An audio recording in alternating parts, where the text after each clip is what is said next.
이런 식으로 코인뉴 씨가 분석을 했고 경기 침체에 들어갔습니다. 이제 우린 여기 시나리오에 맞춰서 대응을 해야 됩니다. 라고 말씀을 드리는 겁니다.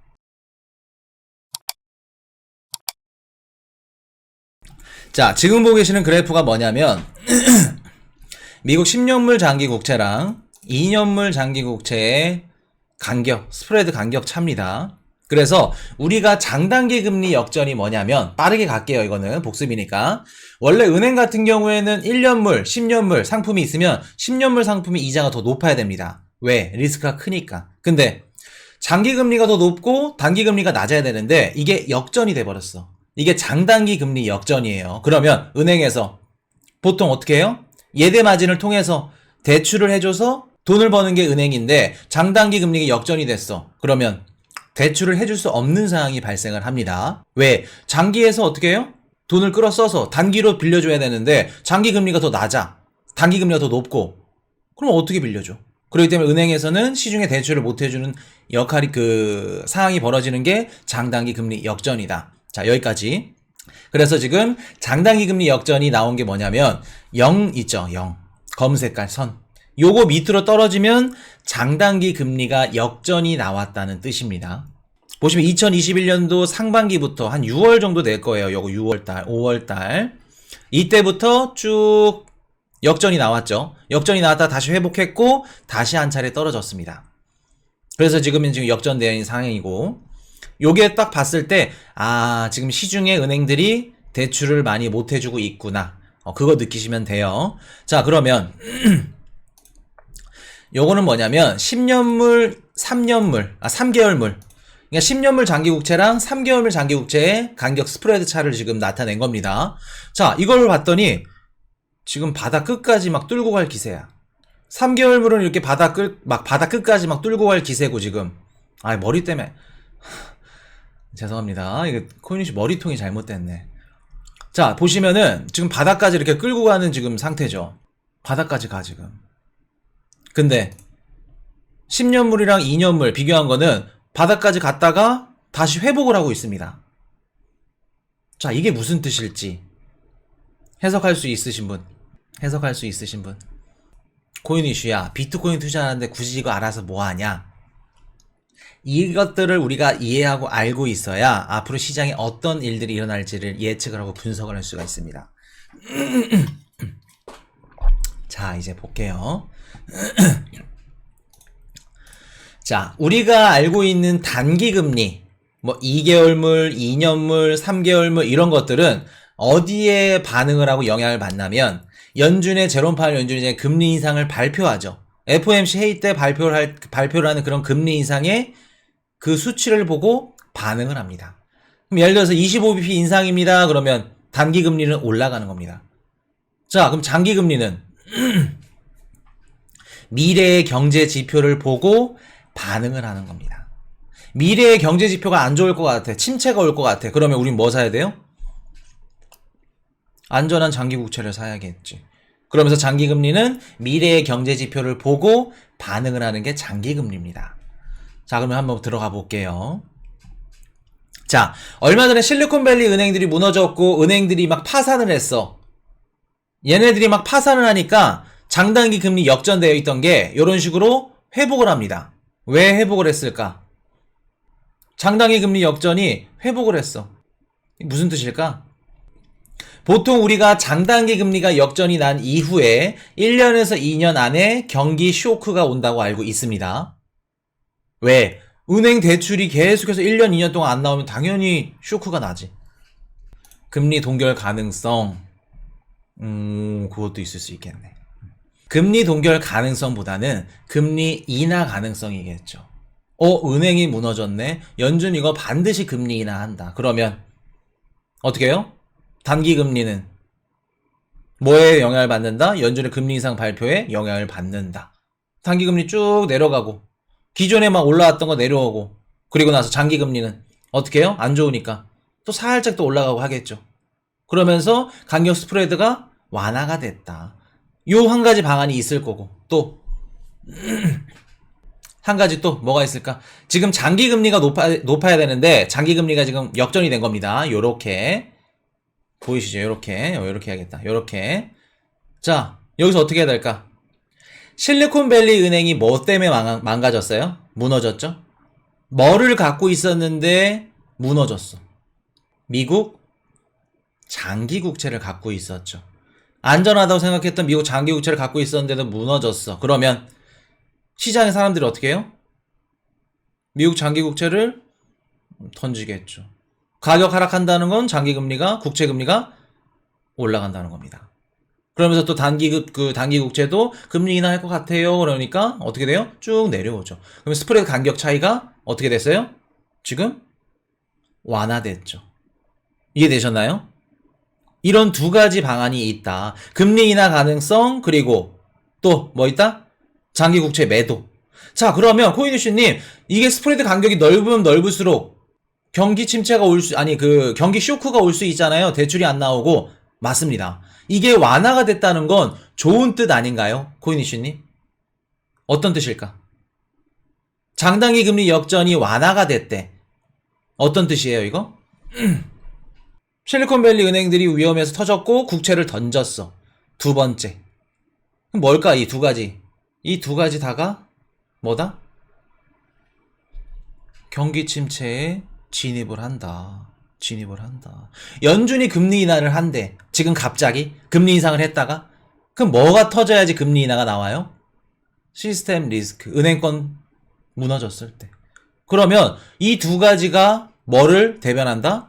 경기 침체를 대변한다. 그러면 장단기 금리 역전이 완화됐다는 건 좋게 지금 시장이 흘러간다는 게 아닙니다. 경기 침체에 가까워졌다. 아니면 진입을 했다. 코인이슈가 경기 침체 들어갔다. 이미 2달 전부터 말씀드렸었죠. 이러한 지표들을 보고 말씀을 드리는 겁니다. 내피셜이 아니라. 이해되셨나요? 자, 그러면 장단기 금리 역전이 완화됐어. 진짜 우리가 완화가 됐고 우리가 생각하는 노랜딩, 경기 침체 없다라고 생각을 해야 되냐면 전제 조건이 뭐가 붙냐면 물가가 떨어져야 돼. 물가가 떨어졌고 고용시장이 살짝 무너지면서 연준이 자연스럽게 건강하게 인위적으로가 아니라 어쩔 수 없이가 아니라 금리를 내려도 될 때 그때야말로 완화가 되는 게 좋지. 지금은 완화가 됐다? 이거는 경기 침체다. 경기 침체고 경기 둔화다. 그렇게 보시는 게 맞습니다. 이해되셨나요? 자, 그리고 한 가지 더. 연준이 금리 인상 동결을 딱 해버렸어. 연준이. 그러면 연준이 이제 앞으로 남은 거는 금리 인하밖에 안 남았겠죠. 그럼 단기 금리는 어떻게 될까? 연준이 금리를 인하할 것 같아. 단기 금리 어떻게 될까? 단기 금리 당연히 반응을 받겠죠. 영향을 받겠죠. 떨어지겠죠. 그러면 단기 금리가 쭉 떨어진다는 건 무슨 뜻이에요? 이것조차도 경기 둔화다. 왜? 금리 인하가 깔려 있으니까. 이해되셨나요? 그래서 지금 이렇게 완화가 되는 게 경기 침체에 들어가고 있다는 징조입니다. 이게 징조예요. 자, 이런 질문들이 있더라고요. 코인이슈님, 장단기 금리 역전이 경기 둔화를 뜻하는 게 아닙니다. 자, 장기 금리는 미래 경제 지표를 보고 반응을 하죠. 지금 시장은 금리 인하 기대감으로 인해서 10년물 금리가 하락하고 있는 겁니다. 그래서 장단기 금리가 역전이 된 거예요. 라고 분석을 하신 분들이 계시더라고요. 이렇기 때문에 인플레이션이 잡힐 겁니다. 자, 그럼 그런 분들한테 말씀을 한번 여쭤볼게요. 장단기 금리 역전이 나온 지가 얼마나 됐죠? 장단기 금리 역전이 나온 지가? 작년 6월 달부터 나왔습니다. 작년 6월 달에 우리가 금리를 인하할 걸로 생각을 했나요? 아니면 금리를 상승할 걸로 생각했나요? 작년 6월 달에. 금리 인하를 예상한 사람들은 단 한 명도 없었어요. 6월달 금리 인상을 하고 9월달 잭슨홀 미팅 때 뭐라 그랬냐면 제롬 파월 연준 의장이 우리 달러 강세로 가져갈 거다. 중국한테 들으라는 듯이 우리 금리 인상 가파르게 할 거고 달러 강세로 가져갈 거야. 근데 금리 인하를 예상한 사람이 있었을까? 없었죠. 그럼 이 분석은 맞지 않는 겁니다. 장단기 금리 역전이 긍정적이다, 인플레이션 잡는 거다, 금리 인하 기대감을 인해서 이렇게 하락하는 거다, 틀린 분석이죠. 자, 이해되셨나요? 자, 그러면 이제 중요한 거 나갑니다. 자, 그러면 우리 코인 이슈랑 같이 배운 게 장단기 금리 역전이 나오고 1년에서 2년 안으로 경기 쇼크가 온다는 걸 배웠어. 자, 김성진님 멤버십 가입 감사드립니다. 자, 그러면 장단기 금리 그 10년물과 2년물의 완화가 우린 뭐라고 배웠죠? 경기 침체라고 배웠습니다. 이거는 대체적으로 어느 시점에 경기 침체냐면은 10년물과 2년물은 그 좀 간격이 있죠. 2년이랑 10년이랑. 이게 좀 뭐라 그럴까, 연수가 좀 길죠. 그러다 보니까 우리가 경기 침체를 중장기적으로 경기 침체가 올 거구나 라고 생각을 할 수 있고, 자, 10년물과 3개월물 요게 지금 장단기 금리 역전이 쭉 들어왔어. 요 그래프를 보고 어떤 생각을 할 수 있을까? 단기적으로 경기 침체가 세게 오겠구나. 우리가 요걸 알 수 있는데, 그러면 코인이슈님 지금 장단기 금리 역전으로 인해서 경기 쇼크가 언제쯤 올 것 같나요? 자, 장단기 금리 역전이 일어났어. 일어나고 이후에 지금까지 역사적으로 10년물과 2년물 기준으로 요거 기준으로 평균 11개월 이후에 경기 쇼크가 나왔습니다. 자, 우리 그 10년물과 2년물 처음으로 이렇게 0 밑으로 빠진 적이 언제죠? 여기가? 작년 5월입니다. 작년 5월에서 6월 정도 돼요. 그러면 오늘 2023년도 5월이죠. 보통 역사적으로 평균 11개월이 걸린다 그랬어요. 경기 쇼크가 나는 게. 지금 11개월, 12개월 차입니다. 지금 이번 5월 달이. 이해되셨죠? 어떤 말씀인지. 자, 그러면 10년물과 3개월물 한번 볼게요. 반팔 입을까요? 자, 10년물과 3개월물의 역사적인 그 경기 침체 일어난 시점이 언제였냐면 장단기 금리 역전이 일어나고 나서 6개월 뒤에 경기 침체에 진입을 했습니다. 6개월. 자, 이것도 한번 볼게요.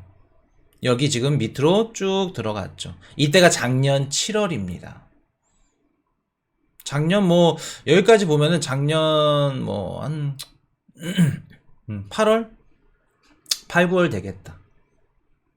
자, 몇 월 달인가요, 오늘? 몇 월 달이죠? 5월 달이죠. 그러면 지금 이미 지났습니다. 10년물과 3개월물은 이미 지났어요. 자, 그러면 우리가 지금 경기 침체에 이 그래프만 봤을 땐 진입을 했다, 안 했다? 경기 침체에 진입을 했을 가능성이 농후하다. 굉장히 크다. 이런 식으로 코인이슈가 분석을 했고 경기 침체에 들어갔습니다. 이제 우린 여기 시나리오에 맞춰서 대응을 해야 됩니다. 라고 말씀을 드리는 겁니다. 이제 이해되셨나요? 그냥 주구장창 3월 달에 오릅니다. 떨어집니다. 비트코인 현물 ETF 승인됩니다. 뭐합니다. 그냥 사자마냥 그런 게 아니라. 이렇기 때문에 우리가 장단기 금리 역전이 어떻게 일어났고 언제 쇼크가 올 건지 물론 다 100% 맞출 수는 없습니다. 정확하게. 근데 우리가 이런 것들을 다 머릿속에 넣어놔야 대비를 할 수 있겠죠. 언제 무너져도 모를 거라는 거를. 이해되셨나요? 그렇기 때문에 우리가 현금을 이렇게 보유를 하고 있는 겁니다. 현금을 왜 갖고 있는지, 왜 중요한지. 워렌 버핏이 연례 주주총회 때 현금 진짜 계속해서 늘려가고 1분기에 주식을 왜 매도를 했는지 이해되시나요? Hey, I got a confession. Been losing all momentum. Just because it's easy, that don't make it better.